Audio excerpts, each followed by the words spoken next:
Now, what is the Invisible College and why have I set it up? Well, I was actually working on this already for a couple of years before Edge Media ever came along. And the reason for this was that I felt that there was a need for those of us of a like mind to get together and to create a forum and a space for ourselves on the internet where we can share knowledge and experience and bring things together. Because we've heard a lot about how the bad guys are so organized, haven't we? Common purpose and the rest of it.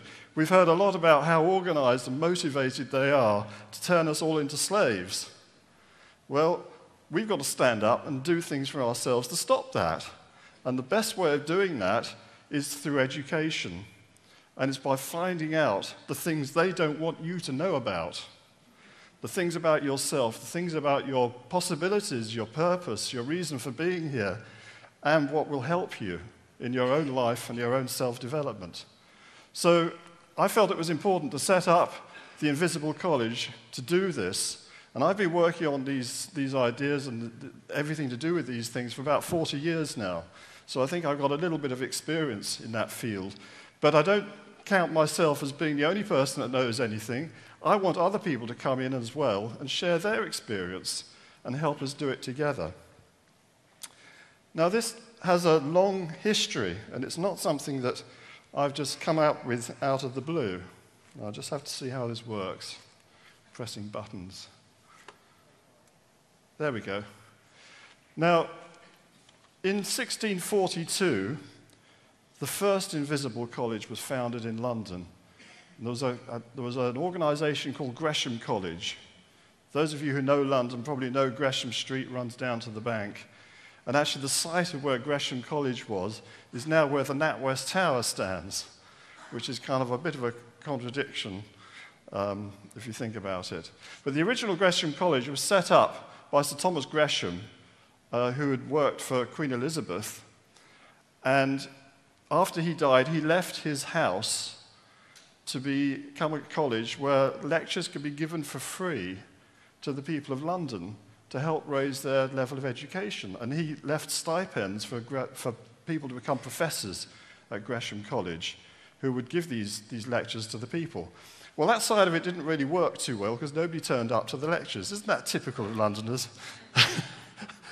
They'd rather go to the bear garden and watch bear baiting, or I don't think they had football in those days. But anyway, I suppose not the way we have. Anyway, Gresham College became a focus, though, for free-thinking individuals, and a group of people started meeting there, what they called the Invisible College, and they later on moved on to Oxford. And, oh, I'm going the wrong way. They started meeting at Oxford in the chambers of Bishop John Wilkins, and he was actually the brother-in-law of Oliver Cromwell. He was married to Oliver Cromwell's sister, Rowena. But he was a free-thinking individual, and these other guys who came along and got together, they decided what they had to do. This was a very dangerous time, the 1640s. You're in the middle of the Civil War, and people are very fixed in their ideas about religion. You know, are you a Puritan, are you a Catholic, are you Protestant? And also their politics. Are you a royalist? Yeah? Are you a Roundhead? And it was a very, very tense time. And on the continent, it was even worse. They were in the middle of the 30 Years' War, which we never get told about in British history because we weren't too much involved in that. But it was a terrible time. 1/3 of the population of Germany died in that war. It gives you some idea and understanding about it. So it was a tense time for people who were free-thinking. And what these guys decided to do was to leave aside all their politics, all their religion, and to focus on bringing about new knowledge. You have to understand that at that time, in the universities, places like Oxford and Cambridge, what they taught you was the classics. So if you wanted to learn science, what you learnt was Aristotle, because Aristotle knew all about science. So you were allowed to discuss Aristotle, and you could argue about the meaning of this clause here, or that word there, and discuss the way that Aristotle had framed this or that. But you weren't supposed to go out and start measuring the specific gravity of water, or wondering about whether the planets went around the sun, or vice versa. If you did that, you were putting yourself in mortal danger. And Britain was one of the few places that was free enough to allow people to think outside the box. So these people started getting together, and Bishop Wilkins himself had written a book, written several books, I think, but this one on the discovery of a world in the moon, and he had speculated about whether there were people living on the moon and what those people would be like. And you can see from this illustration that he knows very well that the Earth goes round the sun. The sun's at the center of the solar system. And you can also see here, they're not in the right place, but Ceres and Proserpina, that's two of the asteroids. Using telescopes, people have begun to find out that there are other bodies in our solar system besides the planets that everyone had known about up until that time. They hadn't yet discovered Uranus, but they were getting there, you know. But besides being interested in that sort of thing, he was also interested in studying the Bible. And he did research on Noah's Ark and exactly how the animals would have been packed in to Noah's Ark. And this is kind of typical of the period in the 17th century. They didn't just throw away their religion. I said they're not fighting about religion, but the Bible was still considered to be the Word of God. Whoever you were, you're probably a Christian. The Bible is the Word of God. And then there's another, that's one book, and the other book was the book of nature. So they were saying, you study the two books, you know, you study the Word of God, but you also study the book of nature, and by bringing the two together, you bring about wisdom.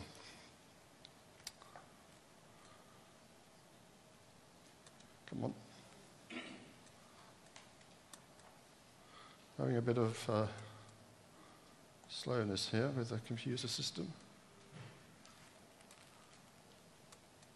Guys, I think this has happened to us before, hasn't it? Yeah? JFS escape, what will happen? Yeah. Well, there we go, right. Here's some of the other founder members of the First Invisible College. You would know Christopher Wren. This guy was an absolute genius. We know him for rebuilding London, particularly St. Paul's Cathedral, after the Great Fire of 1666. But he was already a professor of mathematics and astronomy before that. And he was considered an absolute genius in his time. He was working out the mathematics of sundials at the age of 14.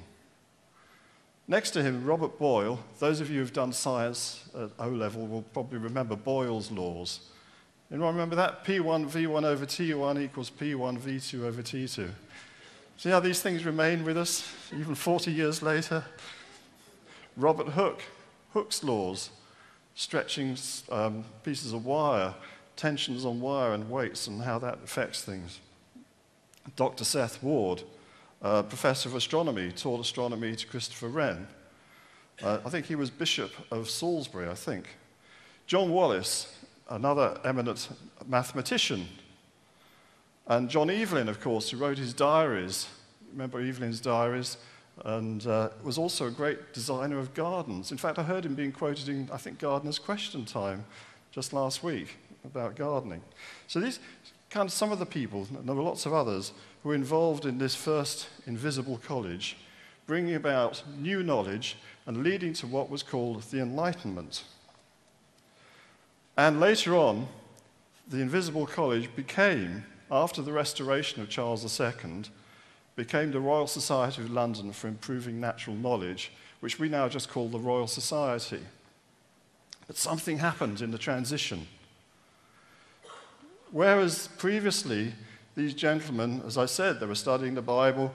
People like Newton, for instance, who was the next generation, wrote more about the Bible, the book of Revelation, and trying to work out the numbers of Daniel than he did about his mathematics, in his Principia, his work on light with prisms, his development of the equations to do with gravity and motion.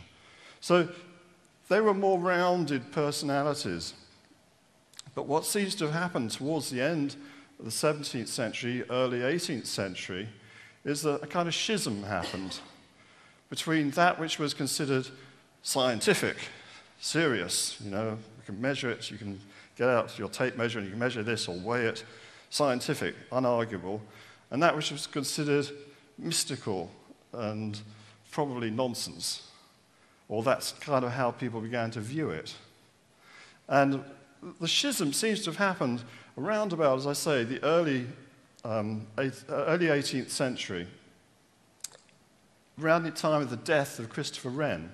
He was considered to be the last Grand Master architect, Freemason, before the amalgamation of the lodges in London to form Grand Lodge.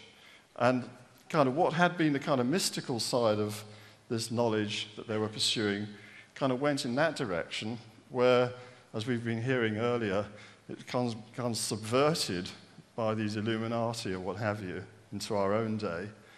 And the scientific only, which is kind of what the Royal Society is now. In fact, I think I'm right in saying that there was a guy who was expelled or sacked from the Royal Society. I think he was a secretary or something of the Royal Society, for daring to say that he believed in guided evolution just recently. You're not allowed to say that. You know, he's starting to bring mysticism in. You mustn't say that. That's religion. That's not allowed. Anyway, but there are antecedents of all of this. And if you look on here, you begin to understand their inspirations. First of all, there's an angel with a trumpet. That's suggesting that this Royal Society they're founding is divinely ordained. Yeah? They wouldn't have an angel now, but there's an angel there, and he's holding a coronet over this bust of Charles II, who was the patron of the Royal Society. And actually, you know, he was a member himself and interested in science. And you see here Robert Murray, who was the first president. He was a Scottish royalist and a great friend of Charles II. In fact, he was buried in Westminster Abbey.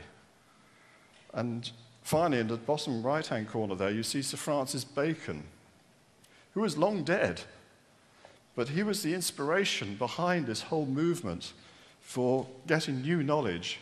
He wrote a number of books on the subject of bringing an instauration, as he calls it, of knowledge. And he was very careful. He addressed them to James I, who was the king at the time, in very flattering terms. And basically he made the point that you can't have too much knowledge. That previous to that, it was always thought, you mustn't teach the peasants too much. You know, bad enough that you teach them to read and write. You mustn't let them have too much knowledge, or they'll become agitated and they won't be content with their lot. Well, he kind of said, we need more knowledge, and you can't have too much of it. And he made his point well, and as a result, things began to change. And you see here, on the frontispiece of one of his books here, you see a ship between the two pillars there. One is Oxford and the other is Cambridge. But that's actually kind of a skit on something else that he wrote about the need to go beyond the Pillars of Hercules, to sail beyond the ocean, to find out new things, that we should not be hugging the coasts and not learning anything new. So it's kind of a bit of a cartoon, that, and a little bit insulting to those universities, that they're kind of seen as being just like the Pillars of Hercules, holding us back and not going forwards across the Atlantic to this new land of knowledge. And you can see the same thing repeated here with, again, two pillars representing the universities and the ship that sails through and goes beyond to find new knowledge, new inspiration. You've got to remember, this is the time they're starting to explore the new world of America, and they're starting to found colonies over there. So it's kind of was current for them to be thinking in these terms. And he wrote another book called The New Atlantis. It's not saying that he discovered Atlantis, but it's a novel. And it's actually talking about the perfect society that's discovered on this island of Atlantis. And the Atlantean people there have a king called Solomon who's very wise. They know what's going on in the rest of the world because they send out spies to have a look. And everything's working wonderfully well, and they have an enlightened brotherhood who are kind of teaching the way. Actually, what he was really talking about was not Atlantis at all. The island he's talking about was Britain, and how Britain could become the new Atlantis, how Britain could become the place of enlightenment for the new age that he saw as dawning. Now, there were forerunners to this invisible college, And one of the principal inspirations was what's called the Rosicrucian movement of the early 17th century. Now, I'm sure some of you are familiar with Rosicrucian advertisements in magazines, things, mail order. Some of you may have done these mail order courses to the Rosicrucians in America, AMORC. This is nothing to do with that, although I'm sure they claim connections. But in the early 17th century, a number of pamphlets were published, which caused a furore.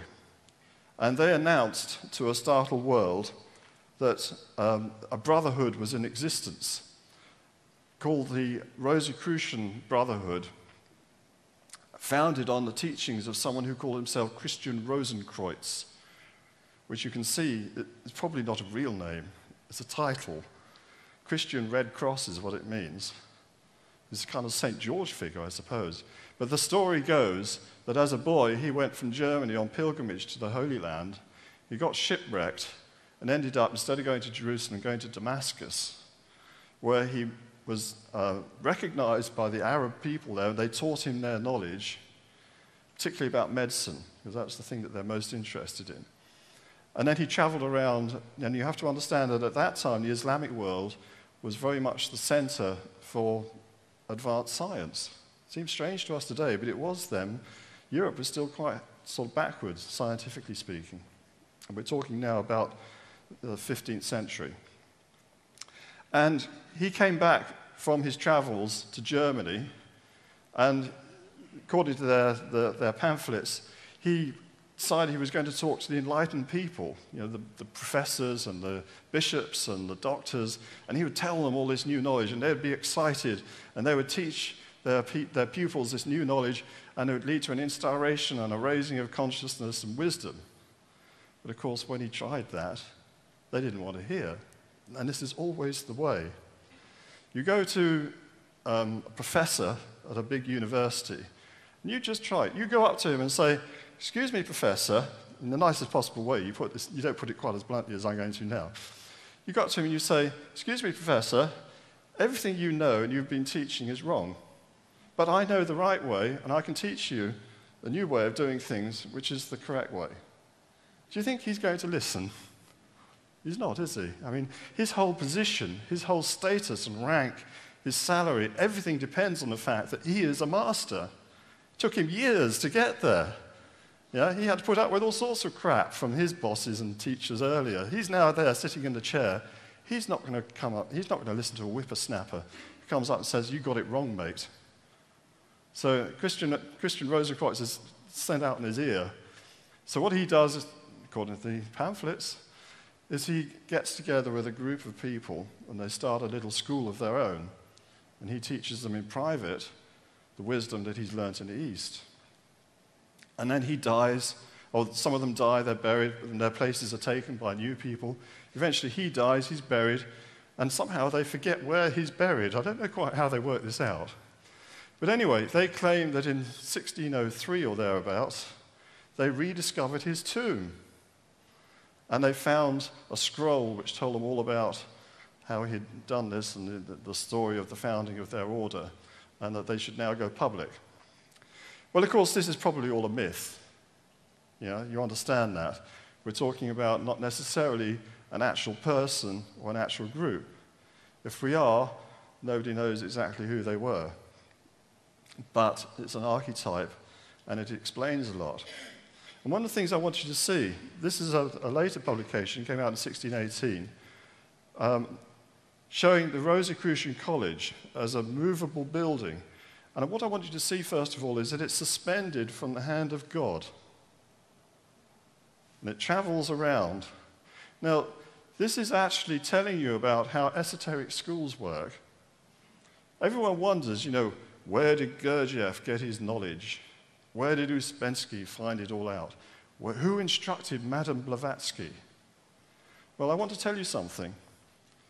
These people may very well have visited places in Tibet, India, Persia, met intelligent, wise people, but that's not where they get it from. There are higher levels of consciousness and intelligence than us. There are angelic realms, as we were hearing earlier in Terry's lecture, that are only too willing to help and instruct us if we're willing to listen, if we're willing to give a footprint to what they would like to see accomplished on this planet. And that's why you see it being suspended from the hand of God, because God himself, and I know a lot of you aren't believers, but don't think that when I say the word God, I mean an old man with a beard who points his finger out to Adam and passes that flash of life. I'm not talking like that. You've come from somewhere. Everything you see has come from somewhere. Something must be behind it. And I don't go along with the idea that a complex machine like the human body, even one cell of the human body, we could not replicate that in our laboratories. And I don't go along with the idea that this has somehow just evolved out of the mud over millions of years, willy-nilly. Something is guiding it. Something is guiding us. And that something, we can call it God. I'm quite happy with the term. And it doesn't have connotations to me of an old man with a beard. Anyway, you can see that when the college appears, some people, they're blowing their trumpets, they're announcing themselves, and you can see here that over one of the doors is written, Venite Digni, which means, enter those of you who are suitable, those of you who are worthy. Come in. And some of the people respond. And you see one guy being winched out of a well. You can see another guy falling off a cliff. He's so knocked out by what he's seen. Well, that's how it seems to me. But other people are just walking past or riding past. They don't even notice that it's there. And that is the way of esoteric work, esoteric schools. And I want you to see something else here. That in the top left and top right-hand corners of that picture, there are stars. I'm going to use my little pointer thing here. One there and one there. And these two stars, one is shown next to a figure clutching a serpent, and he represents the constellation of Ophiuchus, the serpent bearer. And the other one is next to the constellation of Cygnus, the swan. And the reason they're there is that in 1604, two stars appeared, what we would now call supernovae. They didn't have that term in those days. And they were recorded by Johannes Kepler. I mean, he was the astronomer of his time, the one who first worked out about the elliptical motion of the planets and worked out what we call Kepler's laws, which incidentally was the basis from which Isaac Newton was able to work out his laws of gravity. And that's another story. Anyway, these two stars appeared, and they saw these as being significant of the start of a new age. So it's written here in one of the pamphlets, God indeed hath already sent messengers which should testify to his will, to wit, some new stars which have appeared in Serpentarius and Cygnus. So these stars were kind of emblematic of the start of a new age, which we would now call the Age of Enlightenment. And what I would like to talk to you about today, though, is that we are living in an equivalent age when something even more spectacular has been happening with the stars, only we're even less conscious of it than they were. And before I go on, I just want to say that when we look at the Enlightenment now, you've got to understand that our world, as we know it now, is pretty much the product of 400 years of science. All the things that we do and have, so transformed by science. We don't have to ride around with donkey carts anymore. We have cars. We're able to fly in planes. We have the computers and the technology. All of that has come out of the Enlightenment. And the dark side of that, as we were hearing earlier, was that this has brought about materialism in our culture. We've become very materialistic, and we've also become very proud and arrogant about man's role and place in the universe when we can do so much.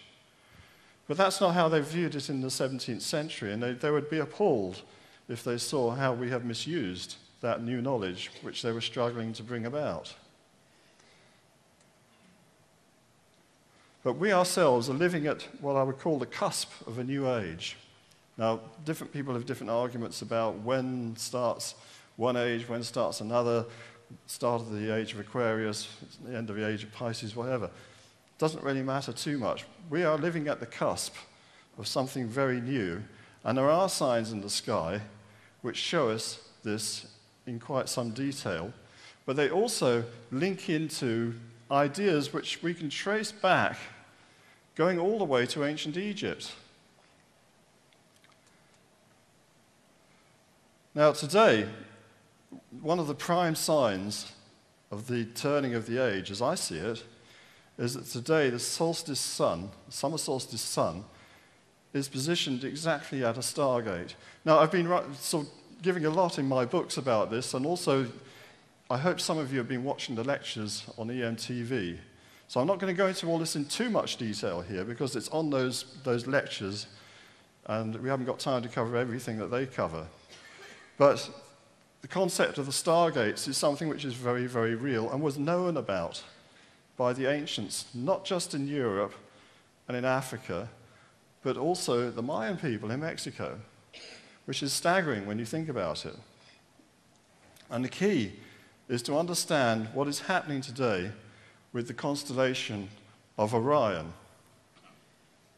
Word Orion basically means the rising one. Orionis, rising of, like Orient means the east, place of rising. And Orion was well understood and recognized by ancient peoples, the constellation of Orion. It's not something that we've invented in our modern times. And it marks out the passage of epochs, of long periods of time. And again, I've explained this in great detail in some of my other lectures. I'm not going to say too much about that. But as some of you probably know, I wrote a book, it came out in 1994, co-authored with Robert Bovell, called The Orion Mystery. And that was about the pyramids of Giza, and he had made some extraordinary discoveries, which, again, he had tried to bring these discoveries to the attention of the Egyptologists. And they had sort of said, on your bike, mate. They weren't interested in hearing about new ideas about pyramids. They think anyone who is investigating pyramids who doesn't reduce them to the basis level of just being a glorified tomb must be a pyramidiot. That's their term for it, a pyramidiot. So-called pyramidology, as Dr. Edwards would refer to it. But when you start looking at these buildings, these structures in some detail and depth, you have to think, well, there must have been a reason. These are the most extraordinary monuments on Earth. I think the Great Pyramid is still the most massive building ever built. 2.5 million tons of blocks of limestone carved out and piled one on the other to give a pyramid which gives you the proportions of pi, just for one thing. Anyway, what Robert discovered is that they represent the belt of Orion. And when you start looking at the overview of the pyramids, which of course I guess if you're an Egyptian you wouldn't see this because you didn't have aeroplanes. You could think about it. And you compare them with a photograph of Orion's belt, it seems fairly obvious. But you wouldn't believe, that even now, nobody's been able to disprove this theory. Our book, The Orion Mystery, became a #1 bestseller. And believe me, everyone wanted to have a pot shot at it. But they couldn't, because the evidence is irrefutable. It wasn't just that these pyramids looked like the arrangements like the stars of Orion's belt, but there were things like a shaft going out from the Great Pyramid, which points exactly at the culmination point of Orion's belt at the time the pyramids were built. That there are texts written on the walls in other later pyramids talking about how the pharaoh wanted his soul to go to Orion. And you begin to see that this is a whole star culture. People who are intensely interested in the stars, but not just any old stars, very specifically the stars of Orion and Sirius. So the Orion mystery this is the Old Kingdom period. We're talking about 2,500 BC, roughly. These ideas may go back before then. But certainly they were very focused on Orion at that time. And then, in the zodiac of Dendera, it's actually not a zodiac, it's a sky map, but it has a zodiac in it, known as the zodiac of Dendera. This dates from the time of Cleopatra, around that period, much, much later. But there you can see Orion is shown there as a walking man with a staff. Yeah? There he goes. And he's sort of wearing a pharaoh's crown of Upper Egypt.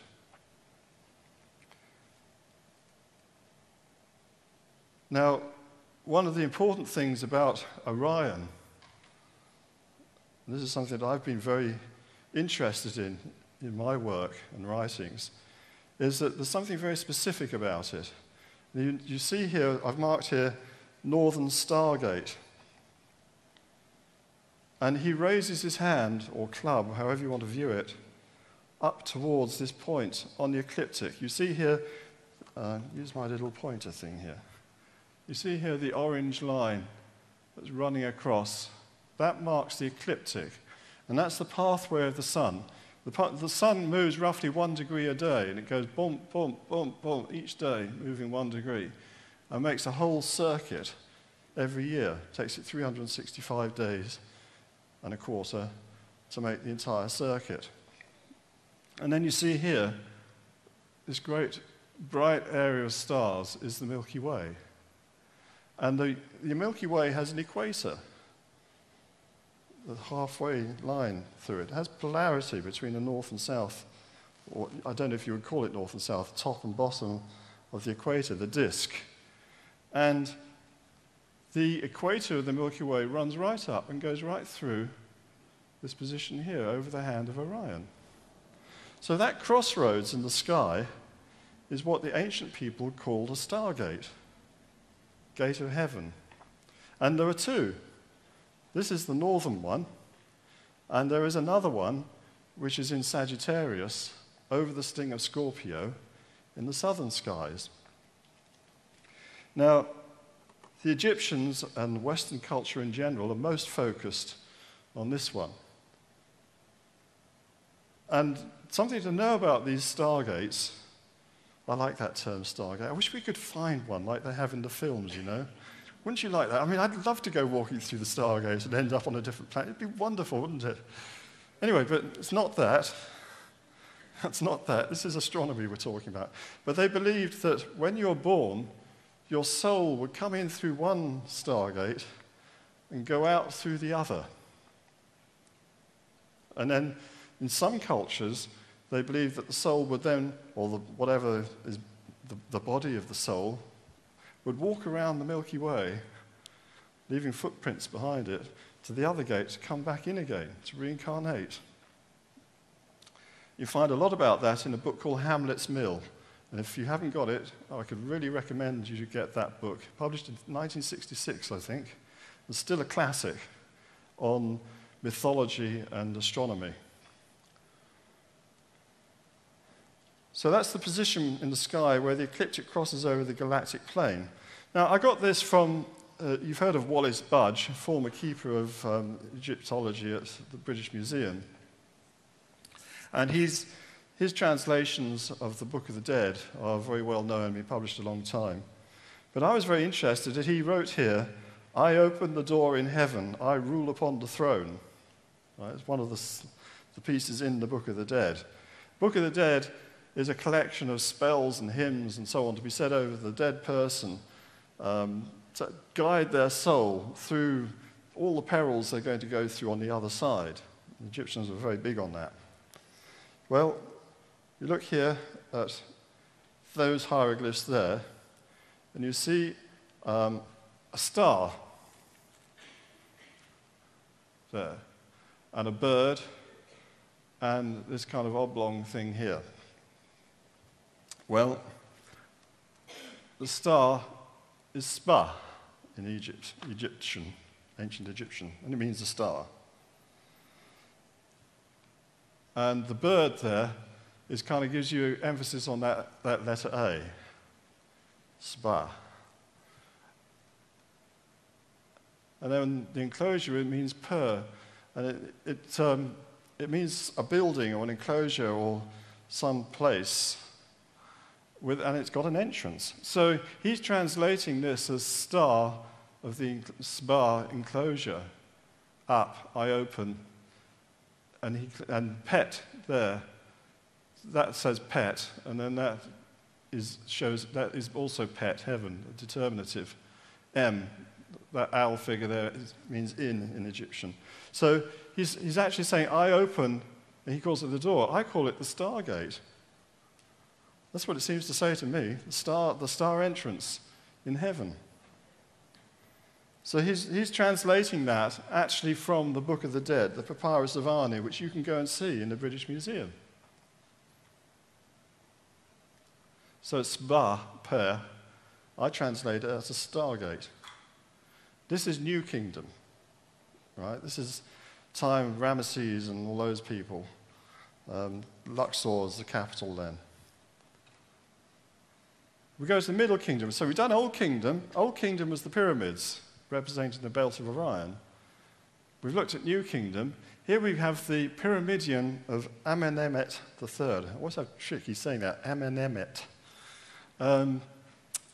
This hieroglyph here, with the three uprights with kind of flags on them and a fourth upright lying down, that is Sahu, which means Orion. It can mean toes as well, apparently. Don't ask me the connection between Orion and toes. I've absolutely no idea. This is what you'll read, though, in Egyptology textbooks, dictionaries, what have you. But it has a determinative of this little figure here holding the star in his hand. And he's telling you that we're not talking about toes, we're talking about the constellation of Orion, Sahu. And that's actually on the Pyramidion, which is also called a Ben-Ben, which would sit on top of his pyramid, his Middle Kingdom pyramid. So we see there the figure, the walking figure of Orion. Again, he's got the staff, holding his hand out with a star on it. I believe that represents the Stargate that we were looking at before in the Book of the Dead. I mean, because we know that that's where a Stargate is. It's no invention on my part to say that. Suggests the Egyptians knew all about this. So Orion cups the Stargate in his hand, Middle Kingdom. And then we go to the sepulchral ceiling of Seti I. Now, he's the father of Ramesses II, the famous pharaoh who sort of built colossal statues of himself, Memnon, and you can go and sort of have a look at all those in big buildings all over Egypt. Well, his father was Seti I, and curiously, his sarcophagus, not this, but his sarcophagus is in London, I think it's the John Soane Museum, which is just off Kingsway, if you go to that part of London, Holborn, in there. Go there and have a look. It's made of alabaster, very rather nice. But he would be so surprised, I think, to hear that his sarcophagus, which was buried in the Valley of the Kings, ends up in this place called London. He's never ever heard of it, in this John Soane Museum, converted private house. I mean, it just shows you how bizarre history can be, doesn't it? Anyway, the sepulchral ceiling of Seti I shows you here on the bottom register there. These are all the star gods of the decans. Now, those of you who know a bit about astronomy, astrology, will know that there are 12 signs of the zodiac. Normally speaking, we think of 12 signs of the zodiac. But you can divide those signs, each one into 3 parts, which gives you 36 decans, each decan, deca meaning 10 degrees. And what the Egyptians were interested in was what stars were coming over the horizon at what time. And each star that came over the horizon would be the ruler for 40 minutes, which is the period of rising of that decan. So they record these on the ceiling, and I'm not even going to attempt to go into an explanation of that, except for parts of it. And each one has its own god, its own star god of the decan. Some of them fortunate, some unfortunate. You have to make sacrifices to them. And, it gets very complicated when you get into the whole baroqueness of late Kingdom Egypt, New Kingdom Egypt. And you can see here, just there, that says Seped, and it's a star. That's the star Sirius, or the Greeks call it Sothis. And over here you can see variant forms of Sahu. The sort of flag thing I was showing you becomes almost like sort of music notes here in these versions here. But they're saying that's the same hieroglyph basically, and defining parts of the Orion constellation. And here you can see on this one, that's the hieroglyph for Ast, which means Isis. So it's telling us that Isis is the star goddess connected with Seped, Sothis. And similarly speaking, we have here Asir, Osiris, connected with Orion, who's shown here in this little bark. So you've got Seped here, Sothis, riding in one bark. You've got Orion here, holding a key on Ankh to the star. You can see it in more detail. He's holding the key of life to the Stargate. Well, if you're going to have a gate in heaven, you need a key, don't you? It makes sense.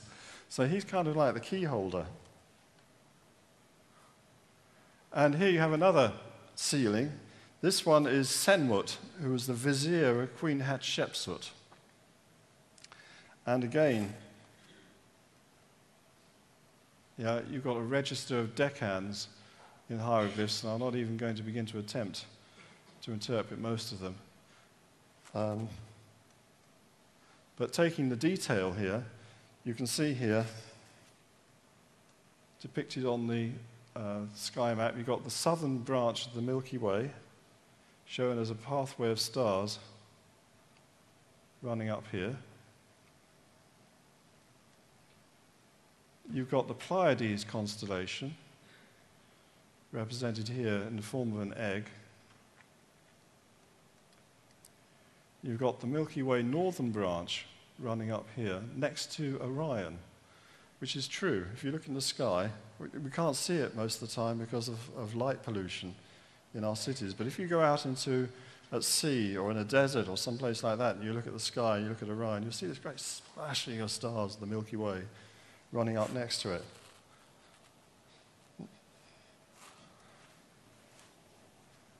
So I'm going to hurry through these last bits because we're running out of time, I'm told. Taking a bit more detail here, we have here hieroglyphs which say the throne of Orion,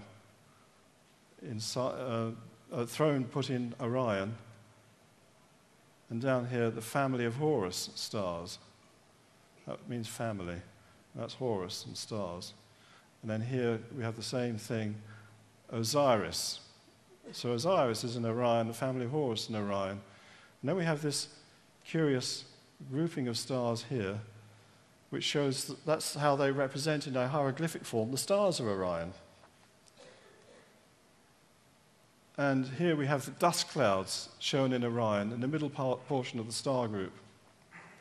Well, curiously, there are great dust clouds in the middle portion of Orion, which is where stars are being born.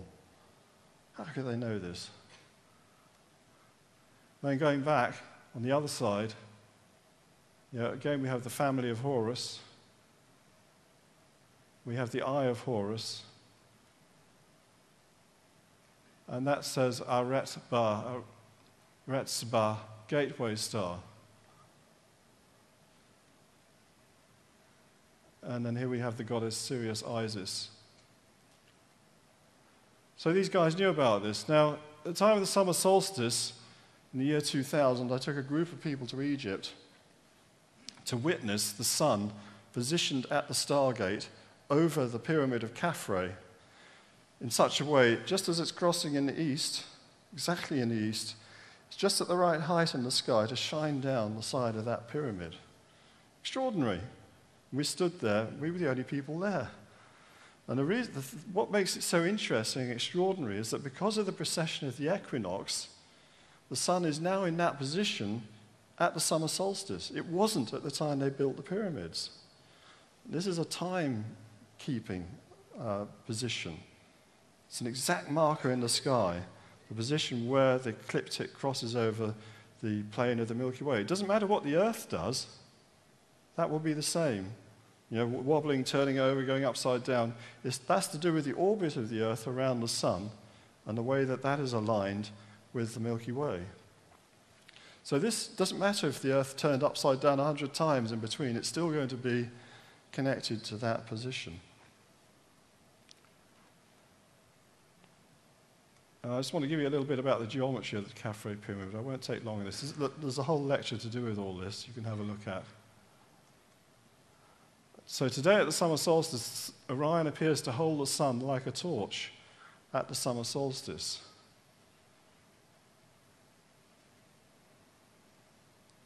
And I call that the opening of the Stargate.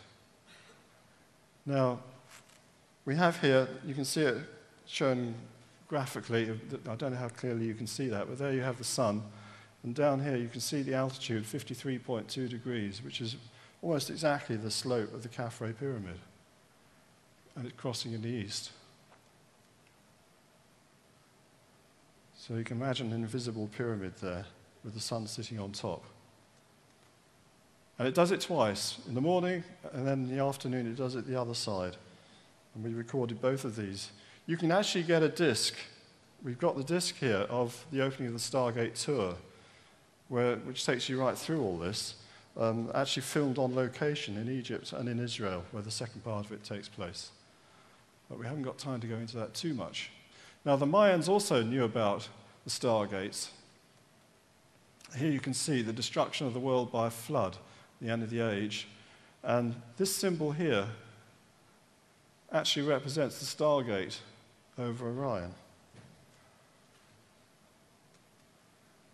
And just as the key to our understanding of the Bible prophecies for the end of times is to be read in the stars of the northern hemisphere,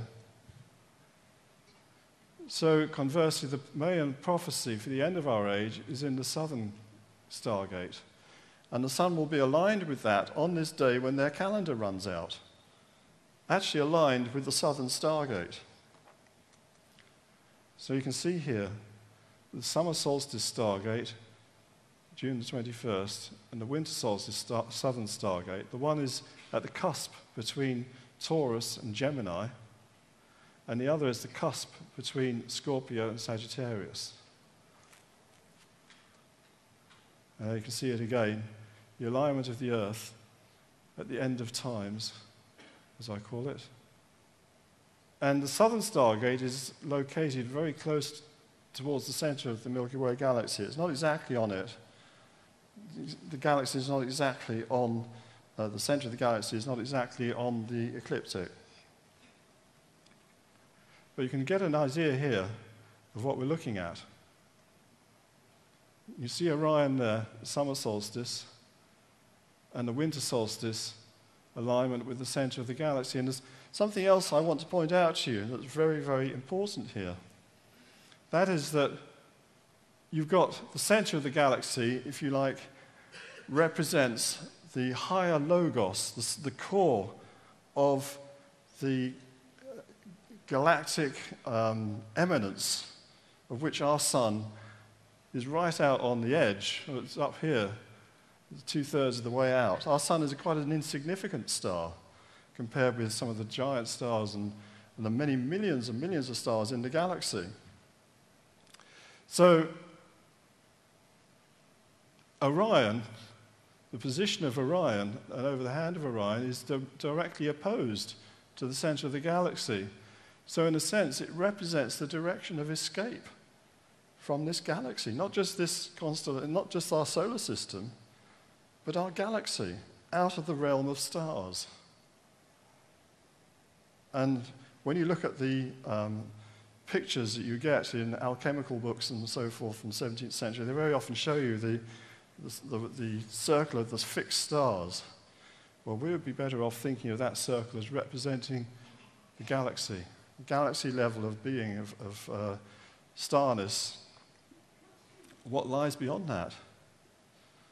Bring us back a bit nearer, perhaps, to the unformed world above and beyond creation. So we've got these two links. The one is the opening of the northern stargate, which, again, I've written a lot about this in my books, and it's on these DVDs. You can see a lot more about this. But it represents, in a sense, the escape point from the Milky Way. So the invisible college is being manifested at this time, the time of the opening of the stargates, which is quite a short period of time. Because of the precession of the equinox, this is not going to be true for more than about another 20 years or so.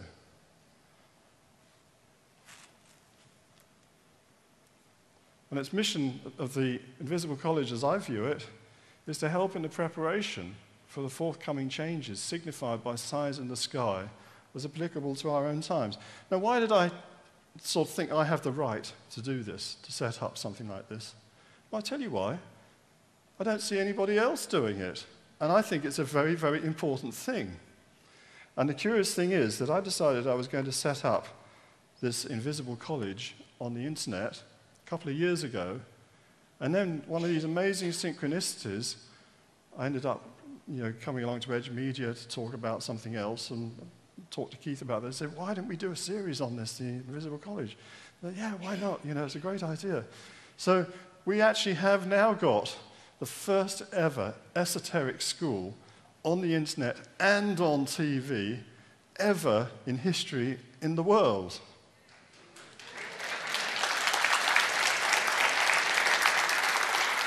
So what does this mean? What does this mean for you? First of all, it's intended to be a framework of support. I get letters from people all over the world. I get letters from people in Mongolia, Bolivia, lots from Australia, Canada, USA, Germany. People write to me. They've read my books. They found my website. They write to me. But they're often very isolated. They're living in a farm in Kansas or something. All their friends are chewing straw and just getting drunk every night. And they want to talk about stargates. They want to talk about the mysteries of, the pyramids. And they've got no one to talk to. We're providing a forum for that, just like Edge is providing a forum on TV for people to do things. So we're doing that. These are three major questions that we all need to ask ourselves. We're taught by the media, BBC One, ITV, all we're good for is kicking a football around and getting drunk on a Friday night and then feeling guilty about it afterwards. That's all we're good for. And when you get old, you're just a tiresome nuisance. That's kind of what our civilization has boiled itself down to. Well, I don't believe that. What are we? Well, we're sons and daughters of God for a start. And we have a potential in us to become angels. We have a potential in us to be illuminated beings. Churches were meant to be to help us do that. The trouble is, they get caught up in their big hats and their nice frock coats and, holding your ring out to be kissed. They get caught up in all that, and they forget that all that church is for is to be a vehicle. And I was saying this to the Swedish guys on TV yesterday. It's like if you imagine a bus, and the bus has got no wheels on it. And some people are carried out from the bus dead, and other people get on thinking it's going to take them to their destination. It's not going anywhere. It's not going anywhere unless they fix the bus, put wheels on, put some petrol in the tank, and drive it. So we have to do it for ourselves. We can't rely on those guys. Can't rely on the Archbishop of Westminster, of Canterbury, the Pope. Can't rely on them because they don't dare do anything. We have to do it for ourselves. And that was, I think, one of the other messages, is that you have it in you to make your own connections. There's a whole angelic realm up there, spirit guides, people that knew you in your past lives, maybe living in the lower levels of that, higher angels who have a better vision about where things are meant to go. They're willing to help you. The illuminated saints and sages of the past, they're here willing to help us because they know damn well that this is a very important time on this earth. And if we can make this transition, we can make it work, we can create a completely different society for our children, our grandchildren, and our great-grandchildren. Now, Isaac Newton said that he had scratched around in the sand and he had found a few gems. I feel the same way. I've scratched around for 40 years. I've found a few gems. I've had some esoteric experiences myself. Been out of my body, I've been taken to places and seen things. I know some of you have probably had the same thing. All of you are capable of it. All of you, because you're human beings. So we all need to rise to the challenge. And that's our purpose. So how can you participate? Firstly, watch the programs. We've gone to a lot of trouble to make these programs, believe me. You know, driving around, I've been driving around the M25 in traffic jams going up the M1. Guys have been working really hard at EMTV. Please watch them. They're intended for you, and they're given for free on the TV. Or you can buy the DVDs of the programs. If you haven't got Sky, if you want to catch up, you want to watch them at your own speed. Now, they've got them downstairs, and I'm just going to tell you here. They're selling the individual programs at £6 each, and then half of those programs, there's 12 of them in all, have never been shown yet, so you'd be ahead of the game if you get hold of copies. But you can get the whole set for £40. And, you know, that's pretty good, isn't it? You hardly get a Hollywood movie for that. And could change your life. Anyway, I end a commercial. I'll just tell you can get 4 programs for 20. I'm not involved in the selling of these things. There's also the Stargate trip I was telling you about. They got DVDs of that for £10, but if you buy any of the other DVDs, they're selling that at £7.50. And you find that great fun. I hope we're going to organize another Stargate trip, maybe next year. We're talking about it if there's enough people interested. And the other thing you can do, you can join the college. If you've got an internet connection, I'm sure most of you have, www.theinvisiblecollege.net. And I've put leaflets on every chair, so it's on there. So go and have a look at the website. It only costs you £10 a year, which is nothing. And we're only charging that because we need a bit of organizational money to make the whole thing work. So go and have a look. It's not a cult. Yeah, we're not trying to sell you hairspray or things to make you live forever. Well, it will make you live forever, actually, if you transform yourself. Yeah, but there's no fish oil, there's snake oil, there's nothing like that. Yeah, this is for you. And I hope that those of you who've been working on things privately will contribute and share your wisdom and knowledge with us, and also give support. Because I get people who come to me who are often in very difficult psychological states themselves, and they need to know that they're not alone. So we've got about 70 members already. I'd like to see half of you join, all of you if you want. And let's make this thing really huge and make an impact in the world to fight back against those common purpose idiots who are trying to turn us all into slaves. Yeah?